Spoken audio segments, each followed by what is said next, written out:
예수 우리 왕이여, 예수 우리 왕이여, 이곳에 오소서. 보좌로 주여 임하사 찬양을 받아 주소서. 우리 다시 한번 더 예수 우리 왕이여, 예수 우리 왕이여, 이곳에 오소서. 보좌로 주여 임하사 찬양을 받아 주소서. 주님을 찬양하오니, 주님을 찬양하오니, 주님을 경배하오니, 왕이신 예수여 오셔서 좌정하사 다스리소서.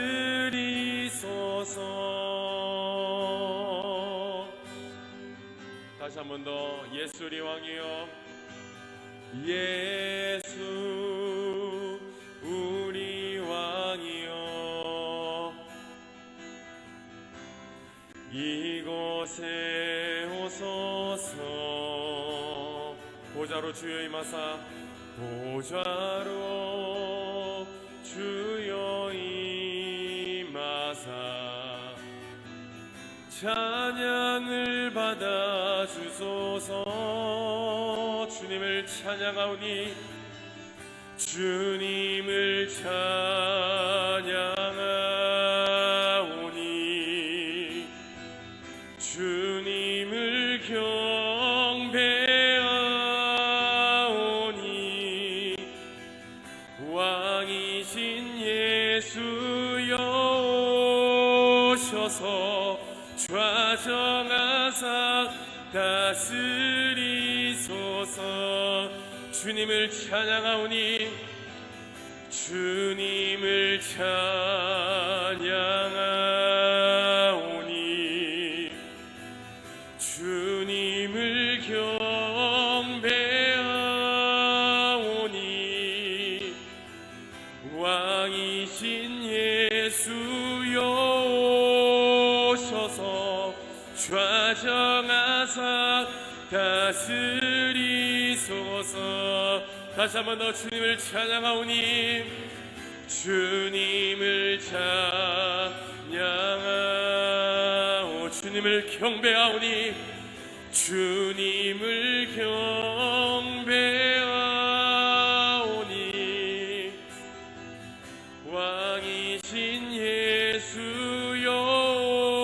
아멘. 좌정하사 좌정하사 다스리소서. 오 주님 채우소서. 나의 잔을 높이 듭니다. 하늘 양식 내게 채워주소서. 넘치도록 채워주소서. 오 주님 채우소서. 오 주님 채우소서. 나의 잔을 높이 듭니다. 하늘 양식 내게 채워주소서. 넘치도록 채워주소서.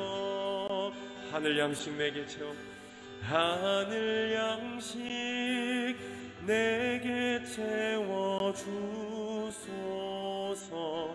넘치도록 채워주소서.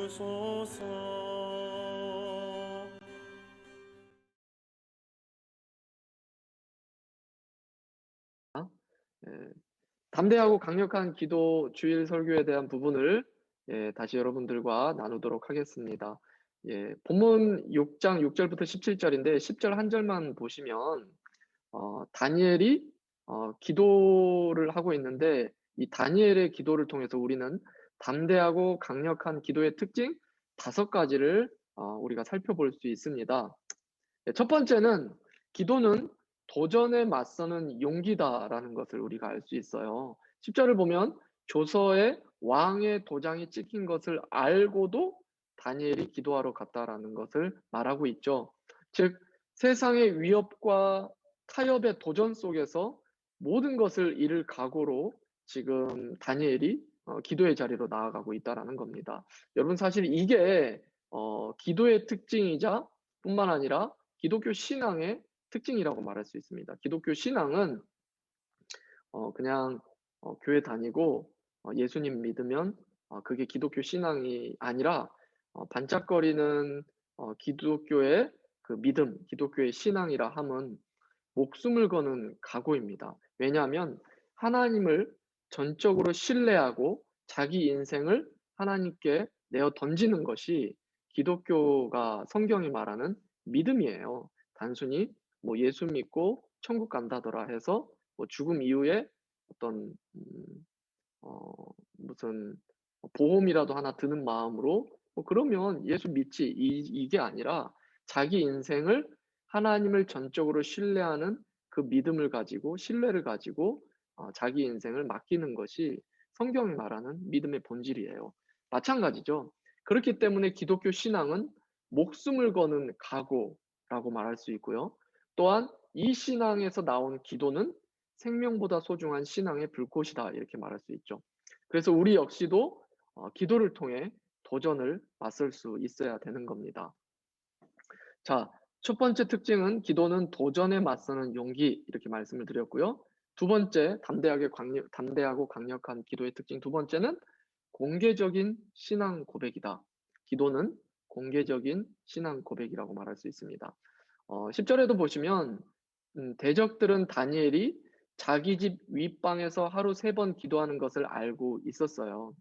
다니엘이 역시나 자기 집 윗방에서 하루 3번 기도하잖아요. 이걸 대적들이 알고 있었기 때문에 그를 이 위기에 빠뜨리려고 이들이 계략을 세웠던 것이죠. 여기에서 보면 다니엘이 이렇게 문을 열어놓고 남들이 다 보도록 기도를 하는 모습이 마치 외식과 같이 보이죠. 그렇죠? 남들 앞에서 자기가 이렇게 기도하는 것을 다 드러내 보이니까.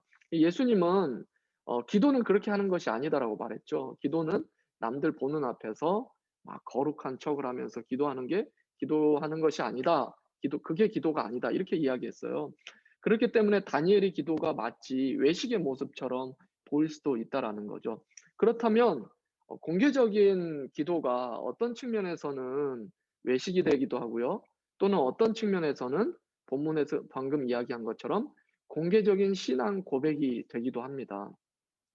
물론 다니엘은 공개적인 신앙 고백이었죠. 이 차이가 뭘까요? 주변에서 바라보는 대상이 누구냐라는 거죠.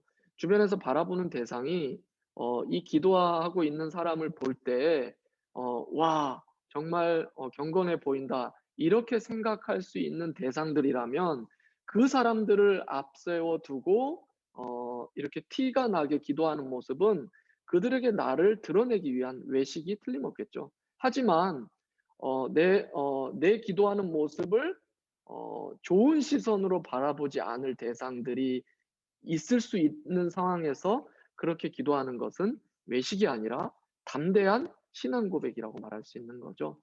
언제 어디서나 우리는 우리의 신앙을 숨기지 않아야 됩니다.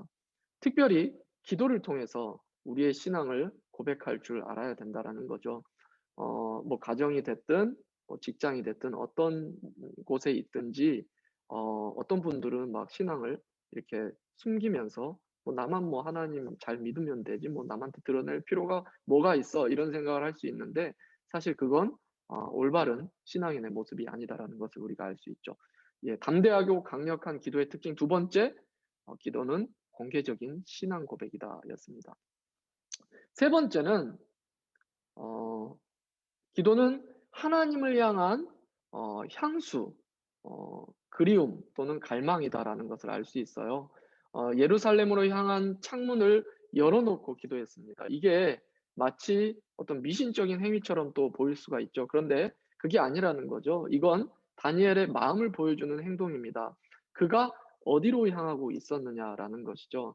다니엘은 우상 숭배가 가득했었던 이 바벨론 땅 이후에 메데 바사의 땅에서 살고 있었지만 늘 하나님을 바라보고 있었고, 또한 언약의 말씀을 붙들고 자기 민족 이스라엘과 예루살렘의 재건을 또 기억하면서 소망하면서 그걸 위해 기도하는 사람이었다라는 겁니다. 뭐 우리도 마찬가지라는 거죠. 영원히 방황하는 것을 막기 위해서, 예방하기 위해서 우리는 하나님과 또한 신앙 공동체를 향한 거룩한 향수를 마땅히 가져야 된다라는 거죠. 우리가 하나님과 신앙 공동체를 향한 끊임없는 그 거룩한 추구, 거룩한 그리움, 거룩한 향수를 갖고 있을 때 우리의 영적 침체를 예방하는 중요한 예방책이 될 수 있다라는 겁니다. 담대하고 강력한 기도의 특징 세 번째는 하나님을 향한 향수였습니다. 자, 네 번째 특징은 꾸준하고 규칙적인 훈련이라는 것을 우리가 생각해 볼 수 있습니다.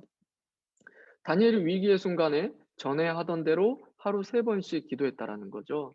여러분, 이건 어느 날 갑자기 이 위기 앞에서도 그가 기도를 쉬지 않고 지속할 수 있었던 건 어느 날 갑자기 이루어진 기도의 모습이 아니겠죠. 오랜 세월 그의 평생에 걸쳐서 가져온 거룩한 기도의 습관이 위기 상황에서도 변하지 않고 굴하지 않고 기도의 자리로 나아가게 했다라는 것을 우리가 생각해 볼 수 있습니다. 즉, 기도는 시련을 대비하는 최고의 방법이라고 말할 수 있는 거죠. 우리도 마찬가지입니다. 기도를 통해 거룩한 습관을, 거룩한 영적인 경건의 습관을 저와 여러분들 모두 가지셔야 할 것입니다. 자, 마지막 담대하고 강력한 기도의 특징 마지막은 감사의 고백이라는 거죠. 다니엘 위기의 순간에도 10절에 보시면 방금 계속해서 10절 하나님께 감사하였더라 이렇게 고백되고 있어요. 사자굴에 던져질 위기 앞에서 이 상황이 지금 절체절명의 위기의 상황에서 사자굴에 던져질 위기 앞에서 지금 그는 이 어려움 앞에 다른 것을 본 게 아니라 70년 동안 자기 인생에 계속해서 함께 하시고 은혜 베풀어 주신 하나님께 감사하고 있는 모습을 우리에게 보여주고 있다라는 겁니다. 다니엘뿐만 아니라 기도의 위대한 사람들의 기도를 보면 반드시 감사가 있다라는 거죠. 그가 어떤 상황에 처해 있든지 그 기도의 내용에는 위대한 기도의 사람들의 기도의 내용에는 상황과 무관하게 감사가 들어 있다라는 겁니다. 그래서 골로새서 4장 2절에도 보면 이렇게 말씀하고 있죠. 기도를 계속하고 기도에 감사함으로 깨어 있으라 이렇게 말하고 있다라는 거죠. 담대하고 강력한 기도의 특징 5번째, 감사의 고백이었습니다. 자, 결국 오늘 다니엘의 이야기는 결국은 다니엘이 사자굴에 들어가요. 그가 기도의 사람이었지만 사자굴을 하나님께서 피하게 한 것이 아니라 사자굴을 들어가게 하셨다라는 거죠. 고난에서 벗어나게 하는 것만이 하나님이 우리를 향한 기도의 사람에 대해서 기도의 응답이 아니라는 겁니다. 고난을 통과하게, 고난을 이겨내게 하신다라는 거죠. 그래서 우리는 사자굴에서 다니엘이 어떻게 이 위기를 이겨내는지를 볼 수 있어요. 그 안에서도 다니엘은 마음의 평안을 누리고 있다라는 놀라운 모습을 우리가 보고 있다라는 거죠.